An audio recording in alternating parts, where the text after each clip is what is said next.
You're listening to the Let's Talk Marketing podcast hosted by me, Katya Allison. So, what have you gotten yourself into? That's a great question. In short, it is going to be a good time. There is going to be great conversation and a little bit of learning along the way. Through insightful interviews with top marketers, entrepreneurs, and thought leaders, I get to explore the latest trends, techniques, and strategies in the world of marketing.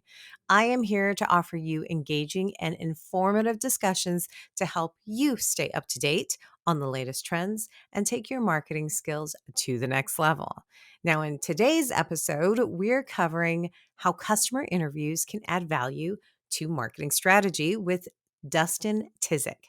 Now, Dustin is the Vice President of Revenue at Testimonial Hero, where he assists marketing leaders in bridging trust gaps using customer video content. In addition to that, he's the host of the B2B Revenue Leaders podcast, where he engages in conversations with top executives and influencers in the B2B realm, sharing valuable insights on achieving faster and smarter revenue growth. So let's get started. Let's talk marketing with Dustin. Dustin, welcome to the Let's Talk Marketing podcast. I'm really excited to have you on here so that we can talk about some customer interviews and how we can connect that with marketing strategy. So thank you for coming on here. Yeah, thanks for having me. I'm looking forward to it. Me too. Before we do dive into it, I love for the audience to get to know my guests. So let's start off by getting to know, well, not the beginning of time. So let's fast forward to your first marketing role. What would you define as your first kind of quote unquote marketing role? Yeah, so I'm gonna actually do two real quick because one I wasn't really employed, but it was still kind of I count it as a I marketing love role. it. So Internship? during close. So during my MBA, I realized I was learning all this theory, which is great, but no actual doing the marketing thing. So I started my own little e-commerce business. Barely made enough money to pay for my lunch and coffee once in a while, but that was my first kind of foray into actual marketing. And then after that, I got hired as a digital marketing manager and analyst at Jostle, which was like a 25 person tech startup in Vancouver around that time. Wow, that's not normally what I hear. A lot of people dive into like the PR and the social media side. But digital marketing manager, I love that. Now, what is your current role? What do you do now? So now it's VP of revenue, which is marketing and sales kind of combined as one. Cause I came up through sales actually, like actually selling textbooks door to door in colleges and philosophy profs slamming doors in my face and, like the tried and true sales approach. And that's probably why I switched to marketing because I was tired of that, but now I get to do both. Wow, door to door book sales. I'm not going to ask you how old you are because that is not a current trend unless you're selling solar. That's more door to door.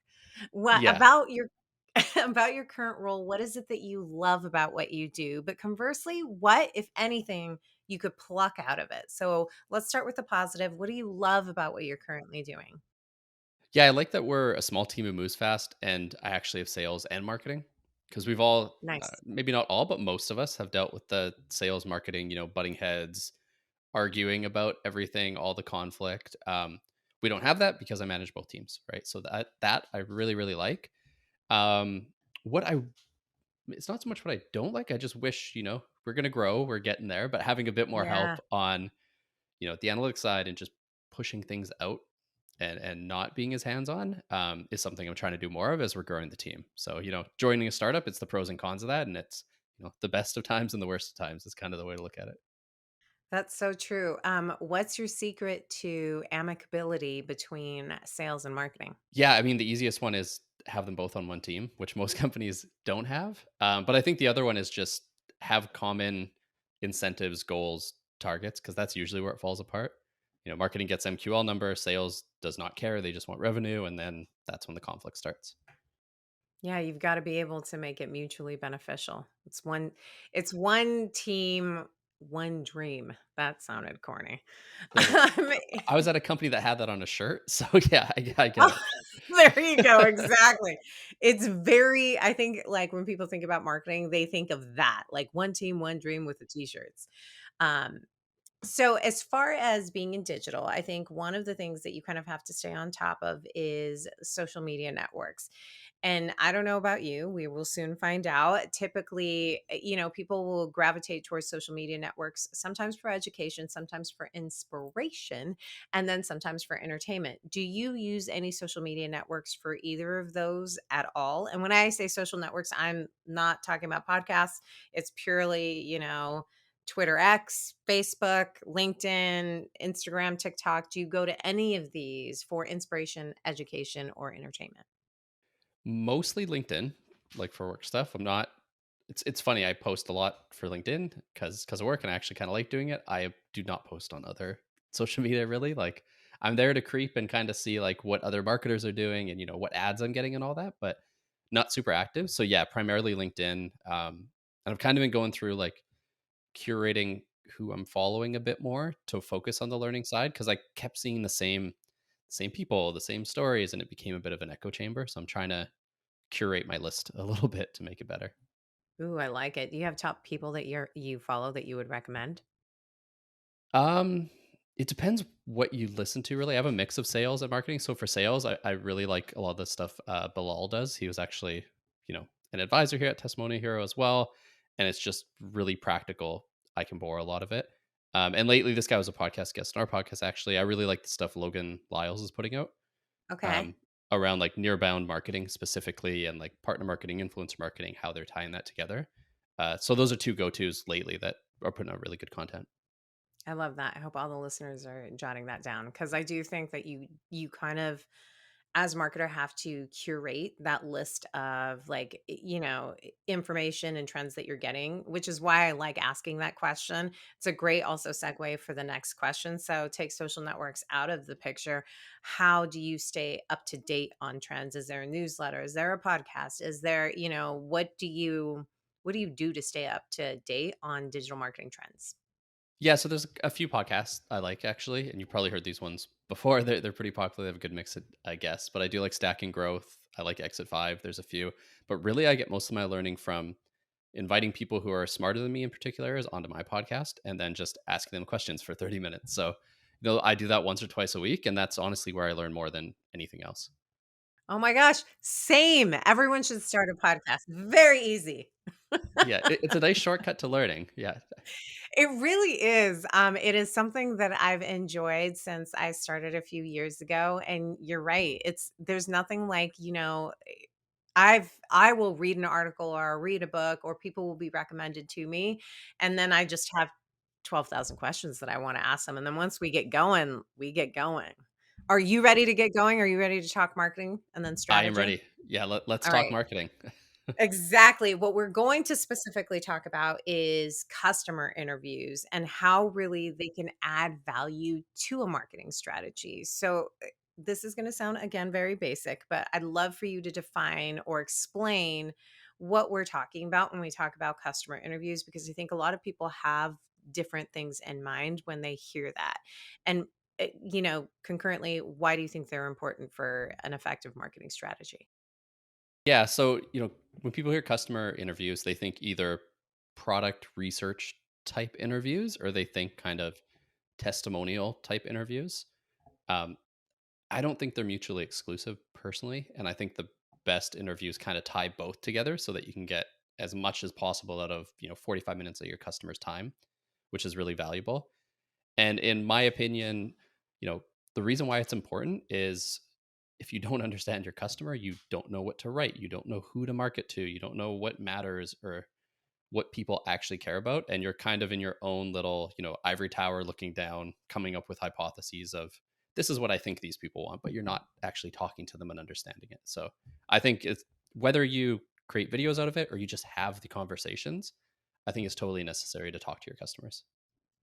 Now, what are some of the challenges that you think marketers face when it comes to either setting up the interview? Is it setting up the interview? Is it identifying who am I going to interview? Like, what are the questions that I want to ask? Give me some of the common challenges that you find marketers have. Yeah, I think the common challenge we see a lot is actually making the ask and getting someone to agree to an interview. And a lot of times, and I've been in this position, it's not. so much like getting rejected, it's being afraid to make the ask and making it more complicated than it needs to be. And that can be at a big company, the customer is gate kept kind of by customer success, and maybe you don't have the best relationship there, or there's a bunch of ways. But to me, it's to simplify that, you need to build processes and this is going to sound kind of boring, but it's the first part that you have to do is you have to build processes at different stages of the customer life to have those trigger points to get them into conversations. So whether it's, a carrot dangling during the sales process of if you agree to a customer testimonial or interview 6 months from now, we'll give you 5% off. Whether it's upon renewal or a positive CSAT or positive NPS, like you need those triggers. Otherwise, you're doing this ad hoc, build a list, run it by CS, get caught in that, and then it just becomes inertia and you never do it. So it sounds like some of the ways to overcome this common challenge of trying to figure out who you're going to interview and what you're going to interview them for is creating what you just mentioned, which is like trigger points for when you're going to do the ask. And it sounds like, and correct me if I'm wrong, multiple trigger points can be incredibly effective. So you mentioned CSAT and NPS scores. I've always seen that to be really successful, but what are your thoughts on having the customer success team kind of help surface up some ideal customers? Yeah, I think that's important as well. And again, that kind of has to be a process, or I found it doesn't happen. Like you'll get the odd customer success person who just does it intuitively. But I think having that as, whether it's a quarterly business review that they run, having some way to checkbox, trigger, pass on notes to marketing and say, hey, this person has a really interesting story. And I think story is the key part. Like it's not always about the biggest company, honestly. It's about the most compelling, relatable story. And CS does have their pulse there. So I think it's a mix of, having those repeatable processes so they come in and then, like you said, giving CS an easy way to hand raise and, volunteer someone. I love the idea of storytelling in all of marketing. And not just in just kind of building the content. I think it's the thing that's the stickiest. It's the emotional hook for people, right? Like, and you want to be able to build those out. So how do we get that story out of our customers? Because I'm bought into it. I'm sure the person that's listening is like, yeah, absolutely. I totally want that. How do I even tell that story? And I think oftentimes the big question mark for a marketer is, what do I even ask them, right? Like, I think in our minds as marketers, we think in sort of like this case study box of like, all right, what was your problem? What was your challenge? What did you need? How did you overcome it? What are your results, right? And it's more of that, which is great for building a case study, but not for great for building a story. So what's your advice on or tips on like what do I ask them? How do I get that story out? What kind of questions can I ask to bring that out? Yeah, that's a really good question. And it does come down to, like you said, the strategic question and planning. And, you said case study box. It's funny. We say a similar thing. We say like the case study mindset that people have of, like you said, problem, solution, result. And I think most social proof is too templatized like that. So think like, do you actually read reviews when you go to G2, or do you just skim and say they're a 4.8 because it's asking the same questions over and over and over? So I think you need a unique question set for each of your customers. And the way we do it. We have like creative producers who that is essentially what they do all day is they write interview questions and they interview people. They do a lot of other stuff too, but that's like the bulk of their job and they're really good at it. Um, and the way they do it is they build it around like they think of it through the question, fears, and doubts that that customer had at different stages of their journey as a buyer and a customer. So instead of just asking, and we do ask this because it's important too, but like, would you recommend us to someone and why? You also want to ask, think back to when you were researching to solve, whatever problem you had. What was that problem? Why was it important? What were some, sticking points or objections that you struggled with at that early stage so that you actually get relevant, specific content that speaks to what that person was going through. And then you can build that into a compelling story rather than just a general recommendation video, which has its place. But I think if you're going to do a customer interview, you want multiple pieces of content around different topics that, tell a coherent story. Yeah, I love the idea of multiple topics to cover, a broader ground. But I'm also even wondering, what your thoughts are or if you have some questions that you know, marketers can ask customers to kind of help throughout the buyer's journey? Like, should we look at building out these questions based on the buyer's journey? Should we look at them based on, who the buyer committee is, or a campaign that we're pushing out? How can we really structure these questions to get the most bang for our buck? Because I'm sure we have a limited time and a limited amount of questions that we can ask, or number of questions. Yeah.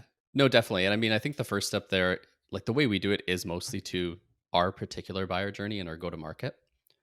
So we think through, top of funnel awareness. In our case, that is primarily LinkedIn ads. That's our bread and butter channel. So we think through that as we ask questions. What questions can we ask that will be a compelling top of funnel ad? At that point, no one wants to hear someone saying, Testimonial Hero is great because XYZ, because they don't know who we are. They don't care. They want to hear, what is the value of our category and product or service? So someone saying testimonial videos are important because XYZ, we need to get our customer to answer that question if we want to run it as a top of funnel ad. And then we kind of go down the funnel from there to, remarketing can be more general recommendations. So that's kind of the more basic questions of, would you recommend us to a friend? What has the return been? What has this been like? What is the before and after? And then we think all the way through to sales enablement and even renewal, where we ask questions around, objections they had during the sales cycle. What did they overcome? Did they switch to us from a competitor so we can get, a killer competitive replacement video? Um, Even stuff around the status quo, like what would life be like without us if you stayed on the old way? Because that becomes a really compelling sales piece. And then last one, kind of on the CS renewal side, is how have things changed, but also what are your future plans with us? And if you have a product that you have someone who's a beta tester, you have a new product, you can talk about that customer's growth path with your company, and CS can use that to help upsell, expand existing accounts. So maybe a convoluted answer, but it comes down to the go to market of, what are the holes you need to fill, think strategically, and then write questions that address those. I think that you dropped some really good inspiration questions that can really, get the hamster on the wheel and really burning those calories on that wheel too. So I think that those are a great place to start for anybody who is listening. And then I think kind of my next follow-up question to sort of the questions is, because listen, I obviously I interview people all the time. I've done it throughout my career, for the case studies to tell the story, right? I've also done a ton of surveys, and what I've typically run into, especially, when you're putting these questions together and trying to build the story out, is when you involve other leadership teams, that question list tends to get real long. They wanna ask all of the questions, and then what turns into, maybe a 30-minute ask originally is like an hour and a half, and, your customer is gonna get fatigued. So I here's my question, I'm landing the plane. My question is, is there kind of like a recommended number of questions to ask, as well as a recommended time to, like, ask those questions to make it easy enough for the customer to say yes, and but also meaningful enough so that you get the content that you want? Yeah, so we find anything over 45 minutes for an interview can be a bit much. You get some people who just really like to talk. So you'll schedule 30 minutes and it becomes an hour and a half, and that's fine. You're building a good relationship there, but we try to keep the question set to about 12, maybe 15, but 12-ish questions, with the caveat there of we are going to drill down into some of those questions based on the responses. So that's another thing our creative producers do is they write the questions and then they have kind of follow-up questions jotted down just in case, because say, hate to stereotype here, but say it's like an engineer or an IT person who's not used to being on camera or talking, and Yeah. you get a four-word answer, you need to drill down and follow up. It can't just be like, okay, cool, on to the next question. Let's stick to the script. So we keep it at 12 so that we have that wiggle room to kind of like picture it like a flow chart kind of step downy type thing, to ask the questions and dig a bit, which I'm sure you do on the podcast all the time. But for people who don't interview a lot, it's really hard to interview people. Like it's not an easy skill. I would agree 1,000%, and I have learned that the hard way, that there are Same. some Yeah. people that are only gonna give you four-word answers, or they're going to answer the question that you ask, which I know sounds like really obvious. There is, this one creator who I think is amazing, his name is Vin, and he calls it threading, conversation threading. Yeah. So give people multiple points to be able to answer within one question that you're answering them. So, or that you're asking them, to kind of like let them choose what it is they're going to answer, but it gives you like that automatic, not automatic, but a more obvious, easy way, organic. That's the word I'm looking for. Organic way to ask that follow up question. So that's really great advice. I love like what you talked about in regards to like visualizing like a flow chart of those questions Yeah. and having those backup follow up questions. And 45 minutes, such a sweet spot.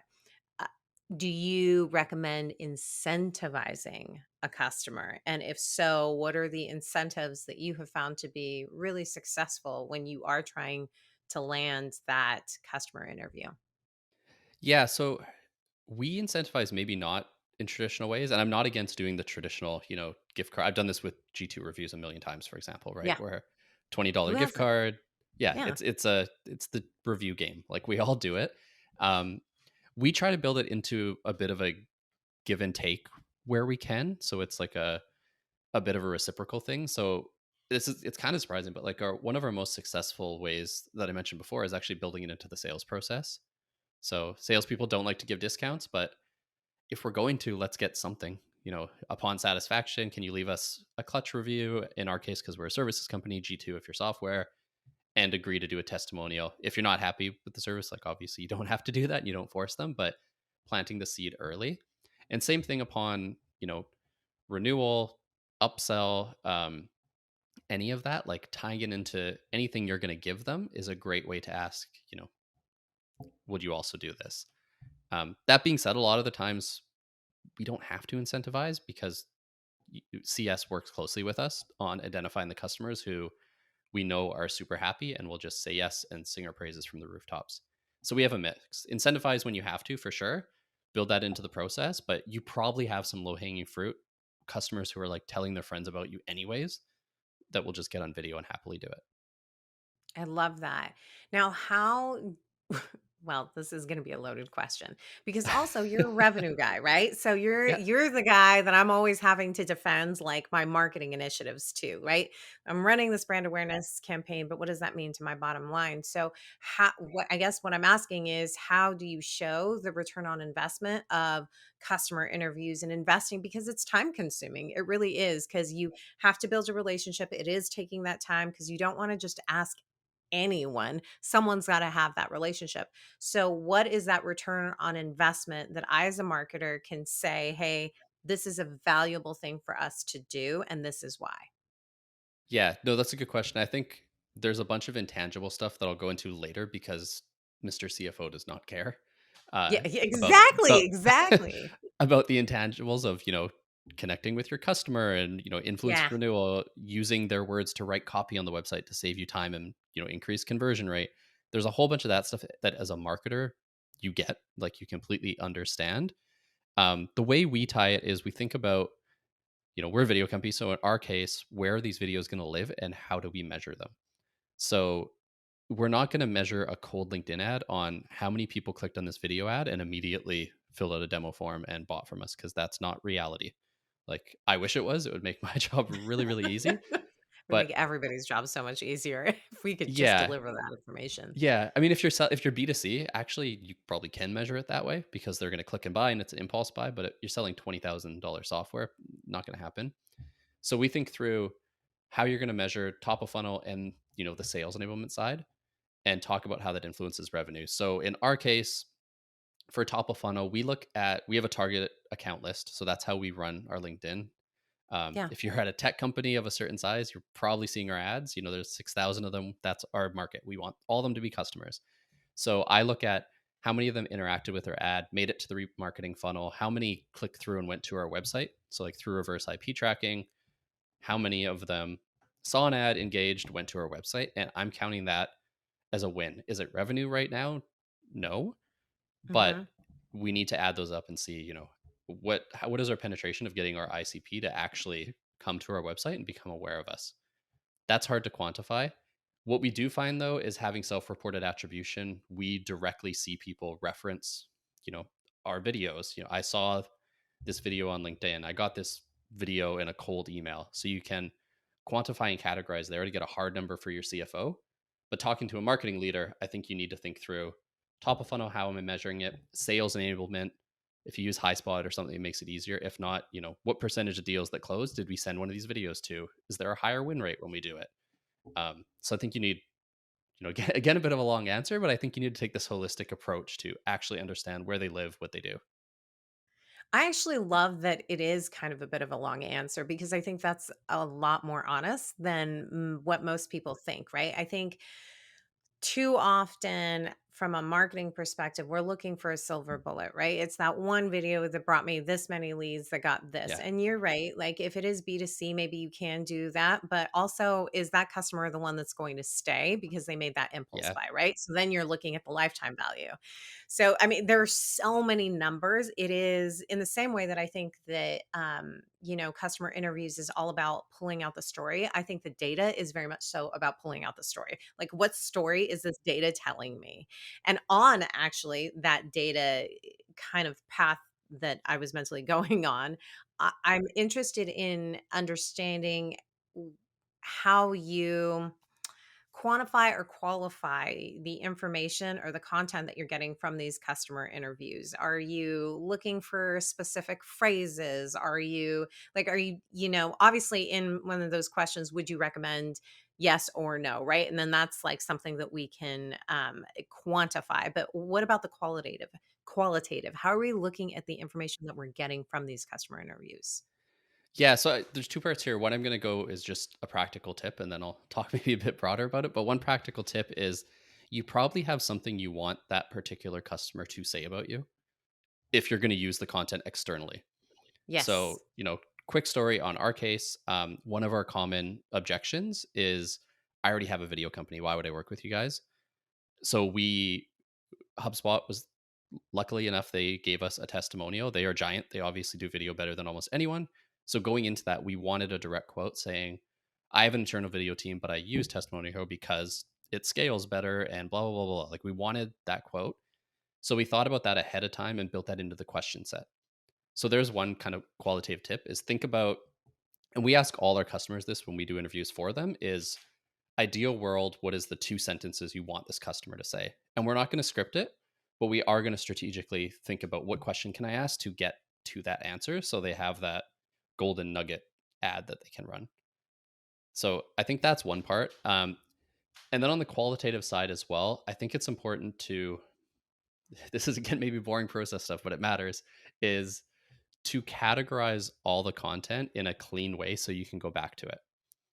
So flag comments as, objections, pain points, service, price, all the typical points that you can flag so that you have, in our case, it's a Google Sheet. It's not super high tech, but we can go back and then pull customer stories that we want to use in our marketing and sales, but also look qualitatively of, anecdotally, this comment is coming up a lot.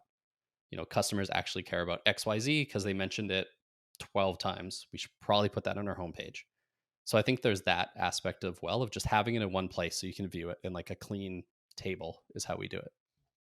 I love that. And listen, it's never boring when you're talking about process. I think it's totally the unsung hero. It is, yeah. Anybody that knows me will get a good chuckle of that because I'm a process oriented person.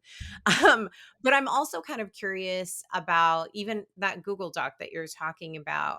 Yep. It's great when it's your team that's taking a look at it and, marketers are putting it on the website, but how can I articulate that internally? How do I give that information to the sales team and not just give them the information? Because I think that's, to me, one of the friction points often between marketing and sales. Marketing's like, I'm giving you all this stuff, and sales is like, but I can't use it because they don't understand how to use it. So, what's your advice on telling the story of, the information that you're getting internally so that it can be something actionable for everybody? Yeah, so I think the short of it is you have to make it easy and repeatable for them. So, as someone who's been in sales for a long time, I can say this about salespeople. They have their same 3 or 4 favorite stories or PDF case studies that live on their desktop and are out of date, and they send them out over and over again, and they don't care if it works. So, I think building it into the process, whether it's in the templatized follow up email that most salespeople have after a demo of we talked about XYZ. These are the pain points here, how we could help. It could be whatever format. Have a place in there that links out to that customer story database to have them sift through and pull one that's relevant and make it sortable. So in our case, sales has a really simple Google Sheet where industry, persona, like talking point, essentially, and they can just pull out the story that way. Eventually, they'll internalize them, and on sales calls, they'll start parroting back, oh, this customer did that too. They're a lot like you, which is gold in a sales context. But you need to enable it by like repeatedly surfacing the information for them because they won't go dig ever. Like they just want to use the same thing, close some deals, make some money, right? So you need to surface it for them. Yeah, that's a really great tip. And I think that you're right. Like they probably do have it saved on their desktop. I've worked with enough sales teams. So that's the part that's always the big question mark for me. Like, how can I empower them? How can I tell them the story as if like they're telling a story from this weekend? Do you know what I mean? Like, Yeah, I want my sales team to be able to deliver it like it's one of their memories that they are just retelling over and over again. And the more you retell it, the better the story gets. Am I right? I mean, maybe a little bit absolutely. embellished, but it's a good story. Yeah, I think one other thing there too, we don't do it here because we're small enough and marketing and sales are together. But at Hmm. a previous company, we would have like basically customer story time would be the short of how I would Oh, explain I it. But love it. we had a revenue team meeting. CS had their block at the end where they did their numbers. This is the renewal rate, net renewal, CSAT score, etc. But then there was story time at the end where they would highlight a couple customer stories, something unique they were doing in the product, why they renewed and expanded to a new department. Like take whatever story you want, but they would tell that story with sales and marketing there so that they hear it, internalize it, and then yeah, it's a great way to share the content. I love it. It puts a lot of pressure on the person that's telling the story because I also It think that's does. the other half of the battle as well too. Because I've been in meetings where they do something similar. They don't call it story time, but I love that. Yeah. But the person that's delivering it almost reads it like it's a bullet points, right? And Yeah. that's really tough to engage with. So you have to really get a crafted storyteller to be able to tell the story so that then like the sales team does that as well too. Yeah. Yeah. I've seen both sides of that. I've seen people tell stories where, years later I remember it because there's something personal or unique Yes. in there. And then other Yes. ones where, yeah, halfway through I'm zoning out. So I think that's a key point. Like give them some creativity and have them focus on like the specific personal point so the story is Yeah, memorable. I love that. Well, I could talk to you forever about this. Definitely something I'm incredibly passionate about, customer interviews and, how they can really make an effective marketing strategy. I do have one final question for you before I let you go. And it's the final question that I ask everybody. If you knew then what you know now, what's this marketing advice or life advice that you give to yourself? Yeah, I wish I had some nugget of life advice, but I don't right now. So I can think of a marketing one. Um, but I think, looking back 10 years ago when I started marketing, what I would tell myself is don't just focus on the short term measurable stuff Hmm. because you're going to end up chasing your tail.